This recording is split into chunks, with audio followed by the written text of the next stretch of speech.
వినాయకోత్పత్తి.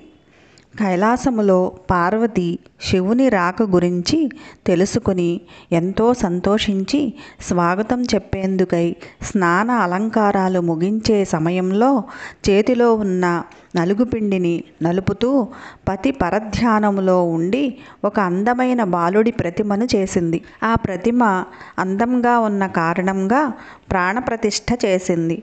ఆ బాలుణ్ణి గుమ్మం ముందు కూర్చోబెట్టి ఎవ్వరినీ లోనికి రానివ్వద్దని తను అలంకరణ పూర్తి చేసుకుని వస్తానని చెప్పి లోపలికి వెళ్ళింది.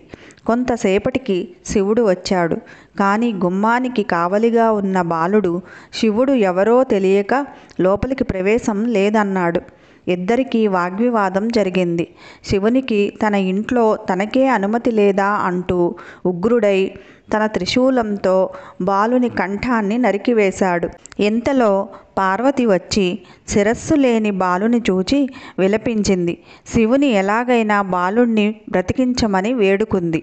అంతకు ముందే గజాసురుణ్ణి సంహరించి తెచ్చిన శిరస్సును ఆ బాలుని మొండానికి అతికించి బాలుని బ్రతికించాడు.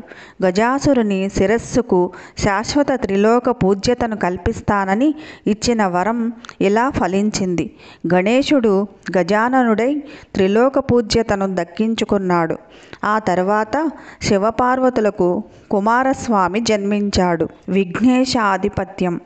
ఒకనాడు దేవతలు, మునులు, ఋషులు అందరూ కలిసి పరమేశ్వరుని వద్దకు వచ్చి విఘ్నములకు అధిపతిని ఇవ్వమని కోరారు.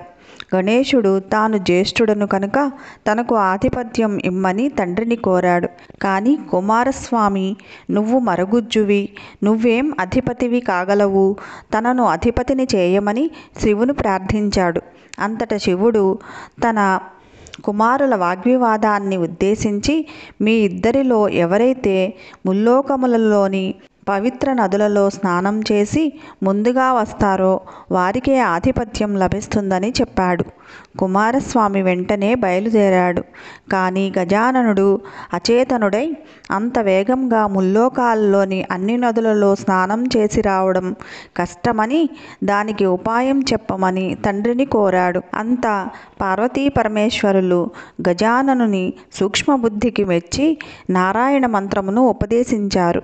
నారములు అనగా జలములు. జలములన్నీ నారాయణుని ఆధీనములు. అంటే నారాయణ మంత్ర ఆధీనంలో జలాలన్నీ ఉంటాయి. గజాననుడు ఆ మంత్రం చదువుతూ తల్లిదండ్రుల చుట్టూ ప్రదక్షిణం చేశాడు. ఆ మంత్ర ప్రభావాన ప్రతి పుణ్యతీర్థంలో కూడా కుమారస్వామి కన్నా ముందే గజాననుడు స్నానం ఆచరించి ఎదురుపడేవాడు. ఇలా ముల్లోకాల్లో ఉన్న అన్ని నదులలో గజాననుడే ముందుగా స్నానం ఆచరించడం చూసి ఆశ్చర్యపోయి కైలాసానికి వెళ్ళాడు. అక్కడ అన్నగారిని చూసి ఆశ్చర్యపడి కుమారస్వామి, తండ్రి, అన్నగారి మహిమ తెలియక ఆధిపత్యాన్ని కోరాను, నన్ను క్షమించండి, ఆధిపత్య అర్హత అన్నగారికే దక్కుతుంది అని ప్రార్థించాడు. ఈ విధంగా గజాననుడు విఘ్నములకు అధిపతి అయి విఘ్నేశ్వరునిగా కొలవబడుతున్నాడు.